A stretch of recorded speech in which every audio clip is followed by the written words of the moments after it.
lectures on law. നമ്മൾ ഇന്ന് എടുക്കുന്നത് ടോട്ടിന്റെ ബാലൻസ് ക്ലാസ് ആണ്. ടോട്ടിന്റെ ക്ലാസ്സസ് നമ്മൾ അപ്ലോഡ് ചെയ്തിട്ടുണ്ടായിരുന്നു. ഡിഫൻസസ് വരെയുള്ള ക്ലാസ്സസ് കണ്ടു നോക്കിയിട്ടില്ലാത്തവരാണെങ്കിൽ നിങ്ങൾക്ക് കണ്ടു നോക്കാവുന്നതാണ്. നിങ്ങളൊരു ലോ ആസ്പിറന്റ് ആണ്, LLB എൻട്രൻസിന് വേണ്ടി പ്രിപ്പയർ ചെയ്യുന്നവരാണ്, അല്ലെങ്കിൽ നിങ്ങളൊരു LLB സ്റ്റുഡന്റ് ആണെങ്കിൽ ചാനൽ നിങ്ങൾക്ക് എന്തായാലും ഹെൽപ്ഫുൾ ആയിരിക്കും. ആദ്യമായിട്ടാണ് ചാനൽ കാണുന്നതെങ്കിൽ നിങ്ങൾ സബ്സ്ക്രൈബ് ചെയ്യുക. വീഡിയോസ് ഒക്കെ കണ്ട് അഭിപ്രായങ്ങൾ കമന്റ് സെക്ഷനിൽ പറയുക. അപ്പൊ ഇന്ന് നമ്മൾ നോക്കുന്നത് ലയബിലിറ്റി ആണ്. ആദ്യം നമ്മൾ നോക്കുന്നത് സ്ട്രിക്റ്റ് ലയബിലിറ്റി. സ്ട്രിക്റ്റ് ലയബിലിറ്റി എന്താണെന്നാണ് ആദ്യം നോക്കുന്നത്. അപ്പൊ സ്ട്രിക്റ്റ് ലയബിലിറ്റിക്ക് മറ്റൊരു പേരിലും അത് അറിയപ്പെടും, റൂളിംഗ് റയലം വേഴ്സസ് ഫ്ലെക്ചർ എന്ന്. അപ്പൊ റയലം വേഴ്സസ് ഫ്ലെക്ചർ എന്ന കേസിലുള്ള റൂൾ എന്നും ഈ ഒരു സ്ട്രിക്റ്റ് ലയബിലിറ്റി അറിയപ്പെടാറുണ്ട്. കാരണം റയലം വേഴ്സസ് ഫ്ലെക്ചർ എന്ന കേസിൽ 1868 വന്ന ഈ കേസിലാണ് ഈ റൂൾ ആദ്യമായിട്ട് വരുന്നത്. സ്ട്രിക്റ്റ് ലയബിലിറ്റി എന്ന് പറയുന്ന ഈ ഒരു പ്രിൻസിപ്പിൾ അല്ലെങ്കിൽ ഒരു കോൺസെപ്റ്റ് ആദ്യമായി വരുന്നത് റയലം വേഴ്സസ് ഫ്ലെക്ചർ എന്ന കേസിലാണ് 1868. അപ്പൊ റയലം വേഴ്സസ് ഫ്ലെക്ചറിൽ വന്ന ഈ റൂള് സ്ട്രിക്റ്റ് ലയബിലിറ്റി എന്താണെന്ന് പറയുകയാണെങ്കിൽ, നോർമലി ഒരു പേഴ്സൺ ലയബിൾ ആകുന്നത്, അതായത് അയാൾ ഉത്തരവാദിയാകുന്നത്, റെസ്പോൺസിബിൾ ആകുന്നത് എപ്പോഴായിരിക്കും?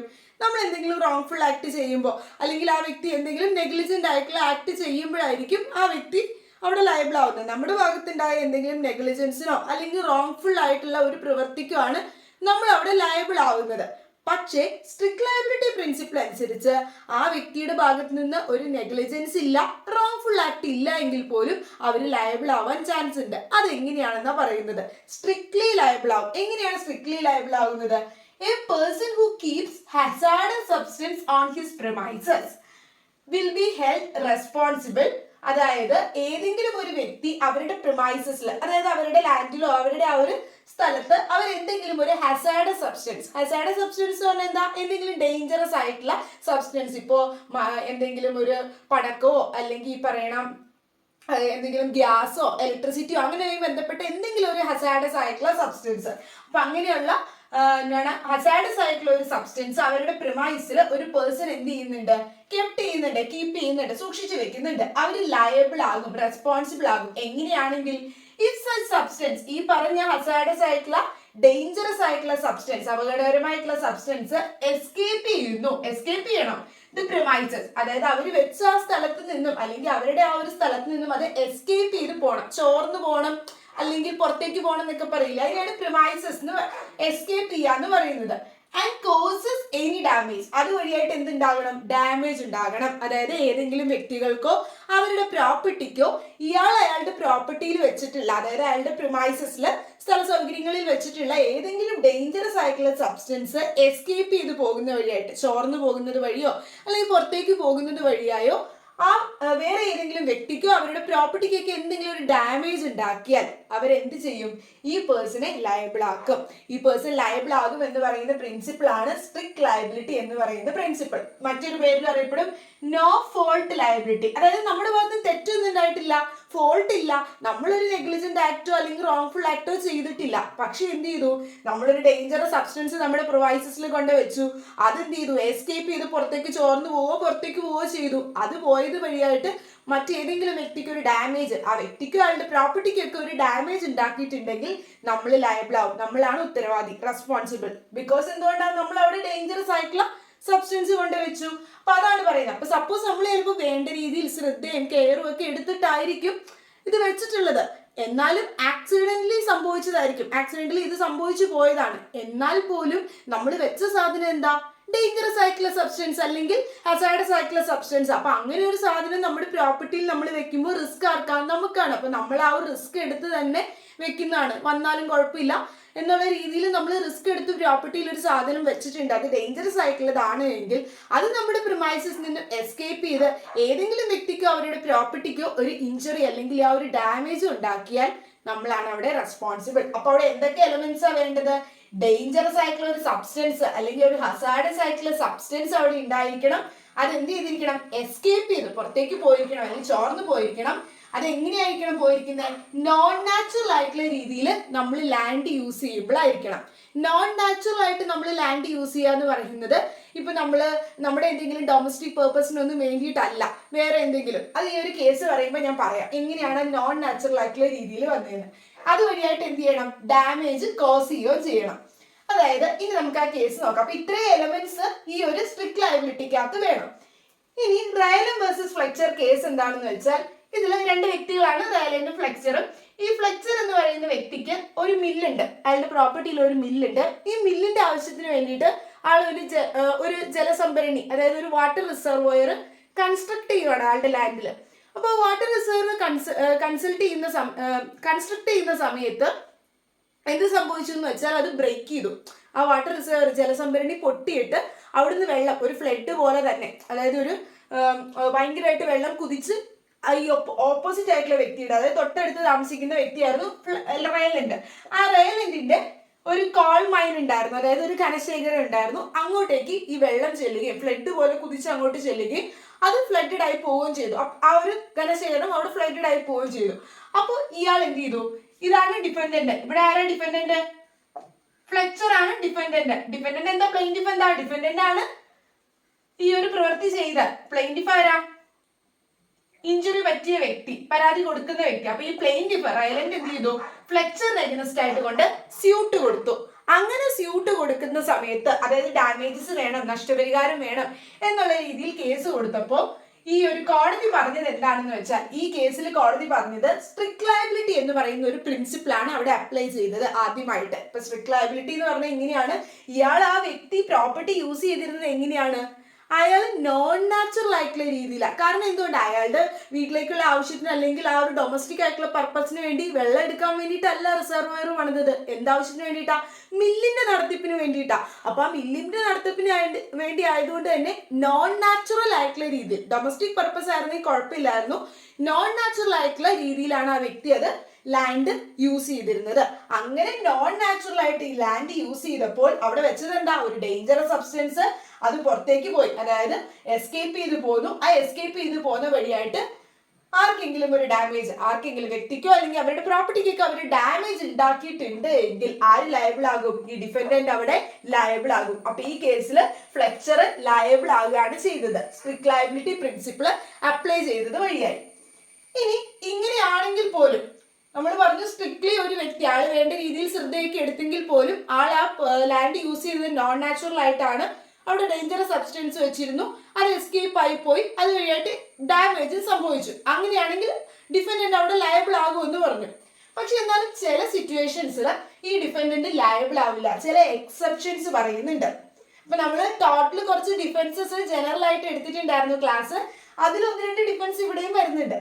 അപ്പോൾ എന്തൊക്കെയാണ് ഇയാൾക്ക് എടുക്കാൻ പറ്റുന്നത്, അല്ലെങ്കിൽ ഡിഫൻഡന്റിന് കിട്ടുന്ന എക്സെപ്ഷൻസ്, ആനുകൂല്യങ്ങൾ ഏതൊക്കെ സിറ്റുവേഷനിലാണ് ഈ ലയബിലിറ്റി വരാതിരിക്കാനായിട്ട് എന്നാണ് നോക്കുന്നത്.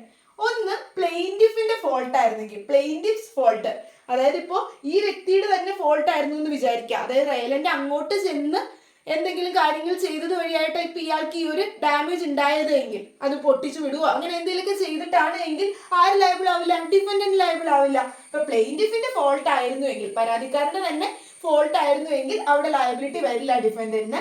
അതല്ലെങ്കിൽ act of God, act of God എന്ന് പറഞ്ഞാൽ എന്താ? പെട്ടെന്നുണ്ടായ ഒരു എർത്ത്ക്വേക്ക് അല്ലെങ്കിൽ ഒരു ഭയങ്കര ഒരു സ്റ്റോം, അങ്ങനെ എന്തെങ്കിലും ഈ പ്രകൃതിക്ഷോഭങ്ങളൊക്കെ ഇല്ലേ, നാച്ചുറൽ കലാമിറ്റീസ്, മനുഷ്യന്റെ പ്രവൃത്തികൾ കൊണ്ടല്ലാതെ ഏതെങ്കിലും നാച്ചുറൽ ആയിട്ട് വന്ന ആക്ട് ഓഫ് ഗോഡ് ആയിരുന്നെങ്കിൽ, ആക്ട് ഓഫ് ഗോഡ് എന്താന്നൊക്കെ നമ്മൾ ക്ലാസ്സിൽ ഇട്ടിട്ടുണ്ടായിരുന്നു, ഡിഫൻസസിന്റെ ക്ലാസ്സസിൽ കണ്ടു നോക്കാം കേട്ടോ.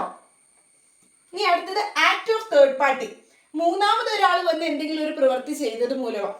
ഓൾറെഡി ഇയാൾ റിസർവർ ഒക്കെ പണിയുന്നുണ്ട്, പക്ഷെ എന്നാലും വേറൊരു തേർഡ് പേഴ്സൺ വന്ന് എന്തെങ്കിലും അവിടെ ഡിസ്റ്റർബൻസ് ഉണ്ടാവുമോ, എന്തെങ്കിലും ഒരു കാര്യം ചെയ്യുന്നത് വഴിയായിട്ടാണ് ഇപ്പൊ ഇങ്ങനെ ഒരു ഡാമേജ് ഉണ്ടായതെങ്കിലും ഈ ഡിഫൻഡന്റ് ലയബിൾ ആവില്ല. അതല്ല എങ്കിൽ കൺസെന്റ് ഓഫ് ദി പ്ലെയിന്റിഫ്, ഈ പ്ലെയിന്റിഫിന്റെയും കൂടി കൺസെന്റ് ഉണ്ടായിരുന്നു എന്ന്.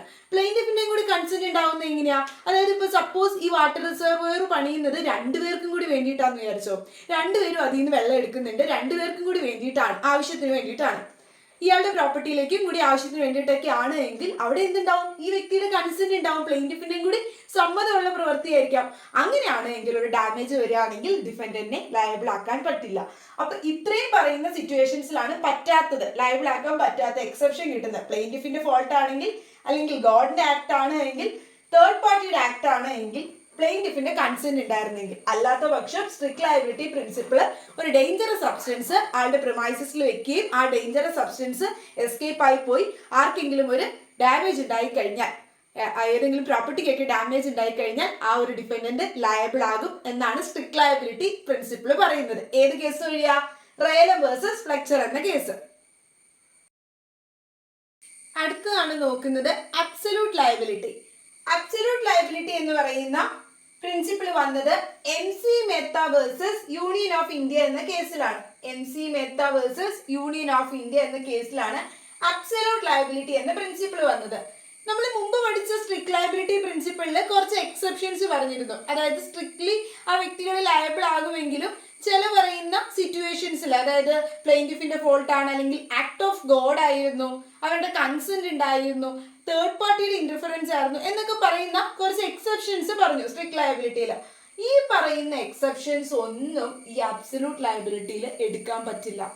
അതായത് സ്ട്രിക്റ്റ് ലയബിലിറ്റിയിൽ നമ്മൾ എന്തൊക്കെ എക്സെപ്ഷൻസ് പറഞ്ഞു ആ ഒരു ഡിഫൻസ് ആയിട്ട് എടുക്കാൻ പറ്റുമെന്ന് അതൊന്നും ഈ പറയുന്ന അബ്സല്യൂട്ട് ലയബിലിറ്റി പ്രിൻസിപ്പിൾ അനുസരിച്ച് എടുക്കാൻ പറ്റില്ല. കാരണം സ്ട്രിക്റ്റ് ലയബിലിറ്റി കോൺസെപ്റ്റ് വന്ന സമയത്ത് ഡിഫൻഡന്റിന് എഗൻസ്റ്റ് ഇങ്ങനെ കേസ് കൊടുക്കുമ്പോൾ അവർ ഈ പറയുന്ന എക്സെപ്ഷൻസ് ഒക്കെ എടുത്തിട്ട് എസ്കേപ്പ് ആവാൻ തുടങ്ങി ലയബിലിറ്റിയിൽ നിന്ന്. അപ്പൊ അങ്ങനെ ഒരു സിറ്റുവേഷൻസ് വന്നതുകൊണ്ടാണ് കോടതി പുതിയൊരു പ്രിൻസിപ്പിൾ കൊണ്ടുവന്നത് അബ്സല്യൂട്ട് ലയബിലിറ്റി എന്ന് പറയുന്നത്. അതാണ് MC മെത്ത വേഴ്സസ് യൂണിയൻ ഓഫ് ഇന്ത്യ എന്ന് പറയുന്ന കേസിൽ വന്നത്. അപ്പൊ ഈ കേസ് എന്തായിരുന്നു എന്ന് വെച്ചാൽ ശ്രീറാം ഫുഡ് ഫെർട്ടിലൈസേഴ്സ് എന്ന് പറയുന്ന ഒരു ഇൻഡസ്ട്രി ഉണ്ടായിരുന്നു, ഡൽഹിയിലുള്ളതാണ്. അപ്പൊ ആ ഒരു ഇൻഡസ്ട്രീസിൽ നിന്നും ഓലിയം ഗ്യാസ് ലീക്കായി പോയി. അപ്പൊ ലീക്കായി പോയതിനെ സംബന്ധിച്ച് അവിടെ അടുത്തുണ്ടായിരുന്ന കുറെ ആളുകൾക്കും അതുപോലെ തന്നെ കുറെ വ്യക്തികളൊക്കെ മരിച്ചു പോവുകയും ഇഞ്ചുറി അനുഭവിക്കുകയും അവര് കുറെ ആളുകൾ മരിച്ചു പോവുകയൊക്കെ ചെയ്തു. അപ്പൊ അവരുടെ ബന്ധുക്കളും ആളുകളൊക്കെ കൂടി ഈ പറയുന്ന സുപ്രീം കോടതിയിൽ റിട്ട് കൊടുത്തു. ഏത് പ്രകാരം? ആർട്ടിക്കിൾ 32. നമ്മൾ റിട്സിന്റെ ക്ലാസ് ഇട്ടിട്ടുണ്ടായിരുന്നു. അപ്പോൾ ആർട്ടിക്കിൾ 32 പ്രകാരം പൊതു താല്പര്യ ഹർജി ഫയൽ ചെയ്യുക, പബ്ലിക് ഇൻട്രസ്റ്റ് ലിറ്റിഗേഷൻ, പൊതു താല്പര്യ ഹർജി ഫയൽ ചെയ്തു. അങ്ങനെ ഹർജി ഫയൽ ചെയ്തതിനെ സംബന്ധിച്ച് കോടതിക്ക് മനസ്സിലായി ഈ സ്ട്രിക്റ്റ് ലയബിലിറ്റി പ്രിൻസിപ്പിൾ, നേരത്തെ പറഞ്ഞ പ്രിൻസിപ്പിൾ അപ്ലൈ ചെയ്യുമ്പോൾ അവർക്ക് പല എക്സെപ്ഷൻസും എടുത്ത് അതിൽ നിന്നും രക്ഷപ്പെടാനായിട്ട് പറ്റും. തേർഡ് പാർട്ടിയുടെ ഇന്റർഫറൻസ് ആയിരുന്നു എന്നൊക്കെ പറഞ്ഞ് അവിടെ പോകാനായിട്ട് പറ്റും, രക്ഷപ്പെടാൻ. അപ്പൊ അതുകൊണ്ടാണ് കോടതി പുതിയൊരു പ്രിൻസിപ്പിൾ ഫോർമുലേറ്റ് ചെയ്തത് അബ്സല്യൂട്ട് ലയബിലിറ്റി എന്ന് പറയുന്നത്. അപ്പൊ ഈ പ്രിൻസിപ്പിൾ പ്രകാരം ഒരു എക്സെപ്ഷൻസും അവിടെ ഡിഫൻഡന്റിന് അവൈലബിൾ ആയിട്ട് കിട്ടില്ല. എന്നിട്ട് ഇവർ അബ്സല്യൂട്ട്ലി ലയബിൾ ആണ് എന്നാണ് പറഞ്ഞത്, പൂർണ്ണമായിട്ട് ലയബിൾ ആണെന്ന്.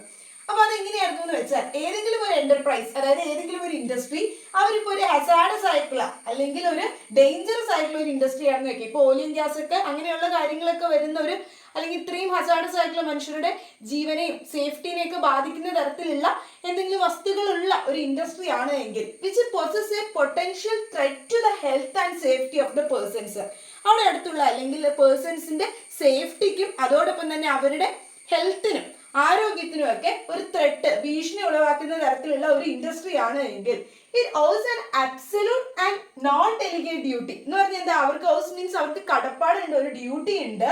എന്ത്?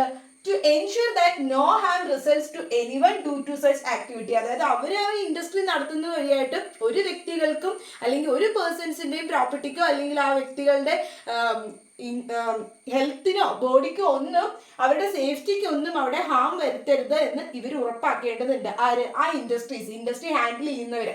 അങ്ങനെ എന്തെങ്കിലും സംഭവിച്ചാൽ ഈ ഇൻഡസ്ട്രി അവിടെ ലയബിൾ ആവും. ഇൻഡസ്ട്രി ലയബിൾ എന്ന് പറഞ്ഞാൽ ഇൻഡസ്ട്രി ഹാൻഡിൽ ചെയ്യുന്ന വ്യക്തികൾ അവിടെ ലയബിൾ ആകും. ഏത് പ്രിൻസിപ്പിൾ പ്രകാരം? അബ്സല്യൂട്ട് ലയബിലിറ്റി പ്രിൻസിപ്പിൾ പ്രകാരം. അവർക്ക് ഒരു എക്സെപ്ഷൻസ് ഇവിടെ എടുക്കാനായിട്ട് സാധിക്കില്ല. അബ്സല്യൂട്ട് ലയബിലിറ്റി എന്ന് പറയുന്ന പ്രിൻസിപ്പിൾ പ്രകാരം പറയുന്നത് കോമ്പൻസേറ്റ് ചെയ്യണം. അബ്സല്യൂട്ട്ലി പൂർണ്ണമായിട്ടും അവർ ലയബിൾ ആണ് എന്ത് ചെയ്യാൻ? കോമ്പൻസേറ്റ് ചെയ്യാൻ. അവരുടെ ഇൻഡസ്ട്രി വഴിയായിട്ട് ഉണ്ടായ എന്തെങ്കിലും ഹാമുകൾ ഉണ്ട് എങ്കിൽ ആ ഹാമിനൊക്കെ അവർ കോമ്പൻസേറ്റ് ചെയ്യാൻ അബ്സല്യൂട്ട്ലി പൂർണ്ണമായിട്ടും ലയബിൾ ആണ്. And should not be allowed to avoid the liability by pleading that it was not negligent. അവർ നെഗ്ലിജന്റ് അല്ലായിരുന്നു, വേറെ ഏതെങ്കിലും എക്സെപ്ഷൻസ് ഒക്കെ എടുത്ത് അവർ നെഗ്ലിജന്റ് അല്ലായിരുന്നു എന്ന് പറഞ്ഞുകൊണ്ട് അവർക്കത് പ്ലീഡ് ചെയ്യാനായിട്ട് പറ്റേയില്ല. അവർ അബ്സല്യൂട്ട്ലി അവിടെ കോമ്പൻസേറ്റ് ചെയ്തിരിക്കണം. തേർഡ് പാർട്ടിയുടെ ഇതായിരുന്നു അല്ലെങ്കിൽ ആക്ട് ഓഫ് ഗോഡ് കാരണം സംഭവിച്ചതാ എന്നൊന്നുമുള്ള എക്സെപ്ഷൻസ് എടുക്കാൻ പറ്റില്ല. അബ്സല്യൂട്ട്ലി ലയബിൾ ആവും. അപ്പൊ ഈ കേസിൽ ശ്രീറാം ഫുഡ് ഫെർട്ടിലൈസേഴ്സ് എന്ന് പറയുന്ന ഇൻഡസ്ട്രിയിൽ നിന്നും ഓയിൽ ആൻഡ് ഗ്യാസ് ലീക്കേജ് ആയി അവിടെ ആളുകൾ മരിക്കുകയും അല്ലെങ്കിൽ അവർക്ക് ഇഞ്ചുറി ഒക്കെ സംഭവിച്ചതിന് കോടതി പറഞ്ഞത് ഇങ്ങനെയാണ്, അബ്സല്യൂട്ട്ലി ആ ഇൻഡസ്ട്രി ലയബിൾ ആണ് ഈ അബ്സല്യൂട്ട് ലയബിലിറ്റി പ്രിൻസിപ്പിൾ പ്രകാരം. സോ അപ്പൊ ഇതാണ് അബ്സല്യൂട്ട് ലയബിലിറ്റി. അബ്സല്യൂട്ട് ലയബിലിറ്റിയിൽ എന്താ? സ്ട്രിക്റ്റ് ലയബിലിറ്റിയിൽ ആപ്ലിക്കബിൾ ആയ എക്സെപ്ഷൻസ് ഒന്നും അബ്സല്യൂട്ട് ലയബിലിറ്റിയിൽ ഇല്ല. കംപ്ലീറ്റ്ലി അവരവിടെ ലയബിൾ ആകും. അടുത്തത് നോക്കുന്നത് വൈക്കാരിയസ് ലയബിലിറ്റി ആണ്. വൈക്കാരിയസ് ലയബിലിറ്റി എന്ന് പറഞ്ഞാൽ ദാറ്റ് മീൻസ് നമ്മൾ ചെയ്യുന്ന റോങ്ഫുൾ ആക്ടിന് അല്ലെങ്കിൽ നെഗ്ലിജന്റ് ആക്ടിനാണ് നമ്മൾ ലയബിൾ ആകുന്നത്. പക്ഷെ ഇത് മറ്റൊരു വ്യക്തി ചെയ്യുന്ന റോങ്ഫുൾ ആയിട്ടുള്ളതോ അല്ലെങ്കിൽ നെഗ്ലിജന്റ് ആയിട്ടുള്ളതോ ഉള്ള പ്രവൃത്തികൾക്ക് അയാളുടെ ഭാഗത്തു നിന്നുണ്ടായ നെഗ്ലിജൻസിന് നമ്മൾ ലയബിൾ ആകുന്നു. അതെങ്ങനെയാണെന്ന് വെച്ചാൽ ആ വ്യക്തിയും നമ്മളും തമ്മിൽ ഒരു റിലേഷൻഷിപ്പ് അവിടെ ഉണ്ടാകുന്ന സിറ്റുവേഷനിൽ മാത്രമാണ് നമ്മൾ അവിടെ ലയബിൾ ആവുന്നത്. ഉണ്ടാവേണ്ട റിലേഷൻഷിപ്പ് എന്ന് പറയുന്നത് മാസ്റ്റർ സെർവൻറ്റ് റിലേഷൻഷിപ്പ് അല്ലെങ്കിൽ ഒരു എംപ്ലോയി റിലേഷൻഷിപ്പ് ആയിരിക്കണം ആ വ്യക്തിയും നമ്മളും വേണ്ടത്. അങ്ങനെയാണെങ്കിൽ നമ്മുടെ എംപ്ലോയി എന്തെങ്കിലും ഒരു റോങ്ഫുൾ ആയിട്ടുള്ള ആക്ട് അല്ലെങ്കിൽ അയാളുടെ ഭാഗത്തു നിന്നുണ്ടായ തന്നെ വീഴ്ച കാരണം നെഗ്ലിജൻസ് കാരണം എന്തെങ്കിലും പ്രവൃത്തി ആ എംപ്ലോയ്മെന്റ് സമയത്ത് ഇരിക്കുമ്പോൾ ചെയ്തിട്ടുണ്ടെങ്കിൽ മാസ്റ്ററായ വ്യക്തി ലയബിൾ ആകും എന്നാണ് പറയുന്നത്. ഇപ്പൊ സപ്പോസ് ഞാൻ വണ്ടിയുടെ ഓണർ ഒരു വ്യക്തിയാണ്, ഞാൻ നിങ്ങളുടെ കാറാണ് ഞാൻ ഓടിച്ചുകൊണ്ട് പോകുന്നത്, ഞാൻ നിങ്ങളുടെ ഡ്രൈവറാണ്, ഞാൻ കാർ ഓടിച്ചുകൊണ്ട് പോകുന്ന സമയത്ത് എൻ്റെ നെഗ്ലിജന്റ് ആയിട്ടുള്ള ഡ്രൈവിംഗ് മൂലം ഒരു ആക്സിഡന്റ് സംഭവിക്കുകയാണ് എങ്കിലും മാസ്റ്ററായ നിങ്ങൾക്ക് അവിടെ ഡ്യൂറിങ് ദ കോഴ്സ് ഓഫ് ആ എംപ്ലോയ്മെന്റ് സമയത്താണ് ഞാൻ ചെയ്യുന്നതെങ്കിൽ നിങ്ങൾക്ക് അവിടെ ലയബിലിറ്റി വരും. അതാണ് പറയുന്നത്. അപ്പോൾ വൈകാരിയസ് ലയബിലിറ്റി എന്ന് പറയുന്നത് A person will only be liable for his own wrongful act. നമ്മുടെ തന്നെ റോങ്ഫുൾ ആയിട്ടുള്ള ആക്ടുകൾക്കാണ് നമ്മൾ നോർമലി ലയബിൾ ആകുന്നത്. ഇതാണ് ജനറൽ ആയിട്ടുള്ള റൂള്. നമുക്കറിയാലോ ഒരു വ്യക്തിയുടെ റോങ്ഫുൾ ആക്ടിനാണ് അയാൾ ലയബിൾ ആകുന്നത്. അതാണ് ജനറൽ ആയിട്ടുള്ള റൂള്. പക്ഷേ വൈകാരിയസ് ലയബിലിറ്റി പ്രിൻസിപ്പിൾ അനുസരിച്ച് according to this principle master will be liable. Master എന്ന് പറയുന്നത് ലയബിൾ ആകും, അല്ലെങ്കിൽ എംപ്ലോയർ, മാസ്റ്റർ അല്ലെങ്കിൽ എംപ്ലോയർ എന്നും പറയും. ഓക്കെ, എംപ്ലോയർ ലയബിൾ ആകും for the wrongful acts of the servant. അതായത് എംപ്ലോയിയുടെ അല്ലെങ്കിൽ സെർവന്റിന്റെ റോങ്ഫുൾ ആയിട്ടുള്ള അല്ലെങ്കിൽ നെഗ്ലിജന്റ് ആയിട്ടുള്ള പ്രവർത്തികൾക്കും മാസ്റ്റർ അവിടെ ലയബിൾ ആകും.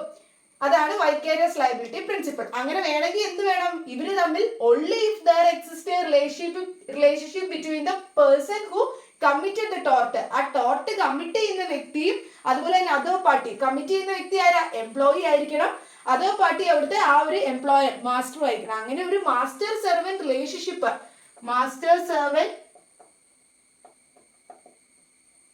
റിലേഷൻഷിപ്പ് അവിടെ ഉണ്ടെങ്കിൽ മാത്രമേ എന്താവുള്ളൂ, അവിടെ ലയബിലിറ്റി സെർവന്റ് ചെയ്യുന്നതിന് മാസ്റ്ററിന് ഉണ്ടാവുള്ളൂ. അപ്പൊ അത് ചെയ്തതും എങ്ങനെയായിരിക്കണം, ആ ഒരു കോഴ്സ് ഓഫ് എംപ്ലോയ്മെന്റ് സമയത്ത് ഇരിക്കുമ്പോഴായിരിക്കണം ചെയ്യുന്നത്. ഓക്കെ, അപ്പൊ അങ്ങനെയാണെങ്കിലാണ് വൈകാരിയസ് ലയബിലിറ്റി പ്രകാരം മറ്റൊരു വ്യക്തി ചെയ്യുന്ന നെഗ്ലിജന്റോ റോങ്ഫുൾ ആയിട്ടുള്ള ആക്ടുകൾക്ക് നമ്മൾ ലയബിൾ ആകുന്നത്. അപ്പൊ അവിടെ റിലേഷൻഷിപ്പ് മസ്റ്റ് ആയിട്ട് വേണം. ആ റിലേഷൻഷിപ്പിൽ ഇരിക്കുന്ന സമയത്തായിരിക്കണം റോങ്ഫുൾ ആയിട്ടുള്ള നെഗ്ലിജന്റ് ആയിട്ടുള്ള ആക്ട് ഓപ്പോസിറ്റ് വ്യക്തി ചെയ്യുന്നതെങ്കിൽ ആ വ്യക്തിക്ക് അവിടെ ലയബിലിറ്റി വരും, മാസ്റ്ററിന് ലയബിലിറ്റി വരും. എന്നാലും ചില സിറ്റുവേഷനിൽ അതിന് എക്സെപ്ഷൻസ് പറയുന്നുണ്ട്. എപ്പോഴും ഈ മാസ്റ്റർ ലയബിൾ ആവില്ല. ഇപ്പൊ ഇയാൾ ഇന്റൻഷനലി ചെയ്ത സെർവന്റ് അവിടെ ഇന്റൻഷനലി ചെയ്ത ഒരു ടോർട്ടാണ്, അല്ലെങ്കിൽ സെർവന്റ് അതൊരു ഇൻഡിപെൻഡന്റ് ആയിട്ടുള്ള ഒരു കോൺട്രാക്ടർ ആയിരുന്നു അവിടുത്തെ വ്യക്തി, ആ ഒരു സെർവന്റ് ആയിട്ടുള്ള വ്യക്തി എക്സാക്ട് എന്റെ എംപ്ലോയി അല്ല. അപ്പൊ അങ്ങനെയൊക്കെയാണ് എങ്കിൽ ഈ പറയുന്ന എക്സെപ്ഷൻസ് കിട്ടുന്ന സിറ്റുവേഷൻ ആണ്. ജസ്റ്റ് ഒന്ന് ഓർത്തിരുന്നാൽ മതി. ഇനി ഇതിനെ സംബന്ധിച്ച് രണ്ട് മാക്സിംസ് ഉണ്ട്. നിങ്ങൾ ആ പ്രിൻസിപ്പിൾ എന്താണെന്ന് പഠിക്കുക, വൈകാരിയസ് ലയബിലിറ്റി. ഇനി ഈ രണ്ട് പ്രിൻസിപ്പിൾസ് ഇതുമായി ബന്ധപ്പെട്ട മാക്സിംസ് നോക്കണം. ഒന്ന് ക്യു ഫാസിറ്റ് പെർ ആലിയം ഫാസിറ്റ് പെർസെ. ക്യു ഫാസിറ്റ് പെർ ആലിയം ഫാസിറ്റ് പെർസെ എന്നാണ് വായിക്കുന്നത് കേട്ടോ. അപ്പൊ അതിന്റെ മീനിങ് ഇതാണ്, one who has done an act through another. ഒരാൾ മറ്റൊരു വ്യക്തി വഴിയായിട്ടാണ് ഒരു പ്രവൃത്തി ചെയ്യുന്നതെങ്കിൽ എന്താണ്, ഹാസ് ഡൺ ഇറ്റ് ഹിംസെൽഫ്. അയാൾ സ്വയം ചെയ്ത പോലെ തന്നെ കണക്കാക്കുന്നത്. ഇപ്പൊ എന്റെ ഡ്രൈവർ എനിക്ക് വേണ്ടി വണ്ടി ഓടിക്കുന്നു, അയാൾ എന്തെങ്കിലും നെഗ്ലിജന്റ് ആയിട്ട് ആ ഒരു ജോലി സമയത്ത് എന്തെങ്കിലും ചെയ്താലും എനിക്ക് വേണ്ടി ചെയ്യുന്ന പോലെ തന്നെയല്ലേ. അപ്പൊ ഞാൻ അയാളെ കൊണ്ടാണ് വർക്ക് ചെയ്യിപ്പിക്കുന്നത്. അങ്ങനെ ആകുമ്പോഴും ഞാൻ സ്വയം ചെയ്ത പോലെയാണ് കണക്കാക്കുന്നത്, എനിക്ക് അവിടെ ലയബിലിറ്റി വരും. അതാണ് പറയുന്നത്, one who has done an act through another. മറ്റൊരാൾ വഴി ചെയ്താലും ഹാസ് ഡൺ ഇറ്റ് ഹിംസെൽഫ്, സ്വയം ചെയ്ത പോലെയാണ് കണക്കാക്കുന്നത്. ഇനി അടുത്തത് പറയുന്ന പ്രിൻസിപ്പിൾ ആണ് റെസ്പോണ്ടന്റ് സുപ്പീരിയർ. റെസ്പോണ്ടന്റ് സുപ്പീരിയർ എന്ന് പറഞ്ഞാൽ ആര്, സുപ്പീരിയർ ആയിട്ടുള്ള വ്യക്തി റെസ്പോൺസ് ചെയ്യട്ടെ. ആരാണ്, let the principle be liable. ഓർത്താൽ മതി, പ്രിൻസിപ്പിൾ ലയബിൾ ആവട്ടെ എന്ന് പറയുന്നതാണ്. അപ്പൊ superior should be held liable ആയിരിക്കണം, അല്ലെങ്കിൽ റെസ്പോൺസിബിൾ ആണ് for the acts done by the subordinate. അയാളുടെ സബോർഡിനേറ്റ് ആയിട്ടുള്ള വ്യക്തി ചെയ്യുന്ന ആക്ടുകൾക്കൊക്കെ സുപ്പീരിയർ അവിടെ ലയബിൾ ആണ് എന്ന് പറയുന്നതാണ് റെസ്പോണ്ടന്റ് സുപ്പീരിയർ. ഈ രണ്ട് കാര്യത്തിന്റെ മീനിങ് എന്താണെന്ന് ഓർക്കുക. ഈ രണ്ട് മാക്സിംസിന്റെ ഇത് വൈകാരിയസ് ലയബിലിറ്റിയുമായി റിലേറ്റഡ് ആയിട്ട് വരുന്ന രണ്ട് മാക്സിംസ് ആണ്. എന്താണ് വൈകാരിയസ് ലയബിലിറ്റി എന്ന് ഓർക്കുക. വൈകാരിയസ് ലയബിലിറ്റി വഴിയായി മാസ്റ്റർ ലയബിൾ ആണെങ്കിൽ മസ്റ്റ് ആയിട്ടും അവിടെ എന്തായിരിക്കണം, മാസ്റ്റർ സെർവന്റ് റിലേഷൻഷിപ്പ് അല്ലെങ്കിൽ എംപ്ലോയർ റിലേഷൻഷിപ്പ് ആയിരിക്കണം. പിന്നെ അവിടെ ആ ഒരു കോഴ്സ് ഓഫ് എംപ്ലോയ്മെന്റിൽ ഇരിക്കുന്ന സമയത്തായിരിക്കണം അത് ചെയ്തത്. ഇത്രയാണ് വൈകാരിയസ് ലയബിലിറ്റി പ്രിൻസിപ്പിൾ വരുന്നത്. അടുത്തത് നമ്മൾ നോക്കുന്നത് ലയബിലിറ്റി ഫോർ ആനിമൽസ് ആണ്. ലയബിലിറ്റി ഫോർ ആനിമൽസ്, അതായത് ആനിമൽസിന് ലയബിലിറ്റി കൊടുക്കാൻ പറ്റുമോ? ടോർഷ്യസ് ആയിട്ടുള്ള ഒരു ലയബിലിറ്റി ആനിമൽ കോസ് ചെയ്തു എന്ന് പറഞ്ഞ് ഇല്ല. ആനിമൽസിന് നമ്മളൊരു പേഴ്സണാലിറ്റി കണക്കാക്കാത്തതുകൊണ്ട് തന്നെ ആനിമൽസിന് നമുക്ക് ലയബിലിറ്റി കൊടുക്കാനായി പറ്റില്ല. പക്ഷെ ആ ആനിമൽസ് വഴിയായിട്ട് ഏത് പേഴ്സൺ ആണോ ആ ഒരു ലയബിലിറ്റി കോസ് ചെയ്യാൻ കാരണമായത്, അതായത് ഏത് വ്യക്തിയായിരുന്നോ ആ വ്യക്തിക്ക് നമുക്ക് ലയബിലിറ്റി കൊടുക്കാം. അപ്പൊ ഈ ആനിമൽസുമായി ബന്ധപ്പെട്ട ലയബിലിറ്റിയിൽ വരുന്ന ഒരു റൂളാണ് സൈൻഷ്യർ റൂൾ എന്ന് പറയുന്നത്. സൈൻഷ്യർ റൂൾ കേട്ടോ.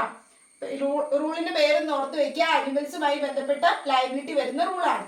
അപ്പൊ ആനിമൽസിന്റെ ലയബിലിറ്റി, ആനിമൽസുമായി ബന്ധപ്പെട്ട് വരുന്ന ഡാമേജുകൾക്ക് ലയബിലിറ്റി തീരുമാനിക്കാനായി ലോ രണ്ടായിട്ടാണ് അവിടെ ആനിമൽസിനെ തരംതിരിച്ചിട്ടുള്ളത്. രണ്ടായിട്ട് ക്ലാസിഫൈ ചെയ്തിട്ടുണ്ട്. ഒന്ന് ആനിമൽസ് ഫെറൈ നേച്ചറും ആനിമൽസ് മാൻസോട്ടേ നേച്ചറും. അപ്പൊ അങ്ങനെ രണ്ടെണ്ണമായിട്ട് തരംതിരിച്ചിട്ടുണ്ട്. ആനിമൽസ് ഫെറൈ നേച്ചർ എന്ന് പറഞ്ഞാൽ ഡേഞ്ചറസ് ആയിട്ടുള്ള ആനിമൽസ്, അതിന്റെ നേച്ചർ, അതിന്റെ രീതി തന്നെ എങ്ങനെയാണ്, ഡേഞ്ചറസ് ആയിട്ടുള്ള ആനിമൽസ് ആണ്. അതിന് എക്സാമ്പിൾ ആണ് ഈ പറയുന്ന lion, elephants, tiger, guerrilla, monkeys ഒക്കെ ഡേഞ്ചറസ് നേച്ചറിൽ വരുന്ന ആനിമൽസ് ആണ്. അതാണ് ആനിമൽസ് ഫെറൈ നേച്ചർ എന്ന് പറയുന്നത്. ആനിമൽസ് അടുത്തത് പറയുന്ന കാറ്റഗറിയാണ് ആനിമൽസ് മാൻസോട്ടേ നേച്ചർ. ആനിമൽസ് മാൻസോട്ടേ നേച്ചർ എന്ന് പറയുന്നത് ആനിമൽസ് ഹാംലെസ് ബൈ നേച്ചർ. അതിന്റെ നേച്ചർ അനുസരിച്ച് തന്നെ അത് എന്തല്ല, ഹാംലെസ് അല്ല, അത്ര ഡേഞ്ചറസ് അല്ലാത്ത ആനിമൽസ് ആയിട്ടാണ് കണക്കാക്കുന്നത്. അതിൽ വരുന്നതാണ് ക്യാറ്റില്, ഷീപ്പ്, ഹോഴ്സസ് അല്ലെങ്കിൽ ക്യാറ്റ്, ഡോഗ് ഒക്കെ. അപ്പോ ഇവരില് ഈ രണ്ട് ടൈപ്പായിട്ട് തരംതിരിച്ചിട്ടുണ്ട് ആനിമൽസിനെ എന്ന് പറഞ്ഞു. ഇതില് ആനിമൽസ് മാൻസോട്ടേ നേച്ചറിൽ വരുമ്പോൾ ഇങ്ങനെ ഹാംലെസ് ആയിട്ടുള്ള ആനിമൽസ്, അതായത് നേച്ചർ വഴിയായിട്ട് ആ ഒരു ആനിമൽസ് അതിന്റെ രീതി അനുസരിച്ച് തന്നെ അത് ഹാംലെസ് അല്ല എന്നാണ് കണക്കാക്കുന്നതല്ലോ. അപ്പൊ ഇങ്ങനെയുള്ള ആനിമൽസ് വഴിയായിട്ടാണ് ഏതെങ്കിലും ഡാമേജ് കോസ് ചെയ്തത് കാരണമായത് എങ്കിൽ, ആ ഒരു ആനിമൽ വഴിയായിട്ടാണ് മറ്റൊരു വ്യക്തിക്ക് ഡാമേജ് വന്നതെങ്കിൽ നോർമലി ലയബിലിറ്റി ആ പേഴ്സണ് വരില്ല. പക്ഷേ ആനിമൽസ് ഫെറൈ നേച്ചർ ആണ് എങ്കിൽ ആ പേഴ്സണ് ലയബിലിറ്റി വരും. അതായത് ഇപ്പൊ ആനിമൽസിനെ കീപ്പ് ചെയ്യുമ്പോൾ അവർ സൂക്ഷിച്ചിരുന്നത് ആനിമൽസ് ഫെറൈ നേച്ചർ കാറ്റഗറി വരുന്ന ആനിമൽസ് ആയിരുന്നു എങ്കിൽ ആ വ്യക്തിക്ക് എന്ത് ചെയ്യും, ആ ആനിമൽ ഉണ്ടാക്കിയ ഡാമേജിന് ആ വ്യക്തി അവിടെ ലയബിൾ ആവും. പക്ഷെ ആനിമൽസ് മാൻസോട്ടേ നേച്ചറിൽ ഹാംലെസ് അല്ലാത്ത ആനിമൽസ് ആയിട്ടാണ് ഇങ്ങനെയുള്ള ആനിമൽസിനെ കണക്കാക്കുന്നത്. സോ ഈ പറയുന്ന ആനിമൽസ് വഴിയായിട്ട് എന്തെങ്കിലും ഡാമേജ് മറ്റൊരു വ്യക്തിക്ക് വന്നിട്ടുണ്ട് എങ്കിൽ അത് കീപ്പ് ചെയ്ത വ്യക്തിക്ക്, സൂക്ഷിച്ച വ്യക്തിക്ക് അവിടെ ലയബിലിറ്റി വരില്ല. പക്ഷേ അത് അറിഞ്ഞുകൊണ്ടാ ചെയ്യുന്നെങ്കിലോ, നോളജോട് കൂടിയിട്ടാണ് ചെയ്യുന്നത്. എനിക്കറിയാം, ഞാനിപ്പോൾ ഈ പറയണ നമുക്കറിയാം പൂച്ചേനെയും അല്ലെങ്കിൽ നായ്ക്കുട്ടീനെയൊക്കെ വെച്ചിട്ട് തന്നെ ഇഞ്ചുറി ഒരാൾക്ക് കോസ് ചെയ്യാൻ പറ്റും. ഹാംലെസ് അല്ലാത്ത അനിമൽ ആണെന്ന് ലോ കണക്കാക്കുന്നുണ്ടെങ്കിലും അതുവഴിയായിട്ട് നമുക്ക് ഇഞ്ചുറി കോസ് ചെയ്യാം. അങ്ങനെയുള്ള ഇഞ്ചുറി കോസ് ചെയ്യുന്നത് ഞാൻ മനഃപൂർവ്വമാണ്, ഒരാൾക്ക് ഇഞ്ചുറി കോസ് ചെയ്യണം എന്നുള്ള നോളജോട് കൂടി ഞാൻ അങ്ങനെ ഒരു ബോധത്തോടു കൂടിയാണ് ചെയ്യുന്നത്, നോളജോട് കൂടിയാണ് ചെയ്യുന്നതെങ്കിൽ ആ വ്യക്തി ലയബിൾ ആകും. അതർവൈസ് അനിമൽസ് മാൻസോട്ടേ നേച്ചറിൽ വരുന്ന ആനിമൽസ് വഴിയായിട്ട് എന്തെങ്കിലും ഡാമേജ് ഒരു വ്യക്തിക്ക് കോസ് ചെയ്യുകയാണെങ്കിൽ ആ പേഴ്സൺ ലയബിൾ ആവില്ല. അപ്പൊ അത് അവര് നോളജോട് കൂടിയ ചെയ്യുന്നതെങ്കിൽ, നോളജോട് കൂടിയിട്ടാണ് മറ്റൊരു വ്യക്തിക്ക് ഈ ആനിമൽസ് വഴിയായിട്ട് അവിടെ ഡാമേജ് കോസ് ചെയ്യുന്നതെങ്കിൽ അവർ ലയബിൾ ആകും, ആ പേഴ്സൺ ലയബിൾ ആകും. അത് പറയുന്ന റൂളാണ് സയൻഷ്യർ റൂൾ എന്ന് പറയുന്നത്. ഓക്കെ, അപ്പൊ ഈ രണ്ട് കാറ്റഗറി ആയിട്ടാണ് തിരിച്ചിരിക്കുന്നത്. എങ്ങനെയാണ് ലയബിലിറ്റി വരുന്നതെന്ന് നോക്കാം. അപ്പൊ ഇത്രയാണ് ലയബിലിറ്റി ഫോർ ആനിമൽസിൽ പറയുന്നത്. ഇനി ഒരു ചെറിയ ടോപ്പിക്കും കൂടി നമുക്ക് ടോട്ടൽ എടുക്കാനുണ്ട്. അതിനുവേണ്ടി ഞാൻ സെപ്പറേറ്റ് ക്ലാസ് ഇടാതെ ഇതിന്റെ കൂടെ തന്നെ എടുക്കുകയാണ്. ലയബിലിറ്റിയിൽ വരുന്നല്ല, അടുത്തതായിട്ട് നമ്മൾ പറയുന്നതാണ് റിമോട്ട്നെസ് ഓഫ് ഡാമേജ് എന്ന് പറയുന്നത്. ഇപ്പൊ റിമോട്ട്നെസ് ഓഫ് ഡാമേജ് എന്ന് പറയുന്നത് ഒരു വ്യക്തിക്ക് ലയബിലിറ്റി വന്നു കഴിഞ്ഞാൽ, അതായത് ഒരു വ്യക്തി എന്തെങ്കിലും ഒരു റോങ് ചെയ്തു അല്ലെങ്കിൽ ഒരു നെഗ്ലിജന്റ് ആക്ട് ചെയ്തു, അതിന് ആ വ്യക്തിക്ക് ഉത്തരവാദിത്വം ലയബിലിറ്റി വന്നു ടോട്ടൽ അണ്ടറിൽ.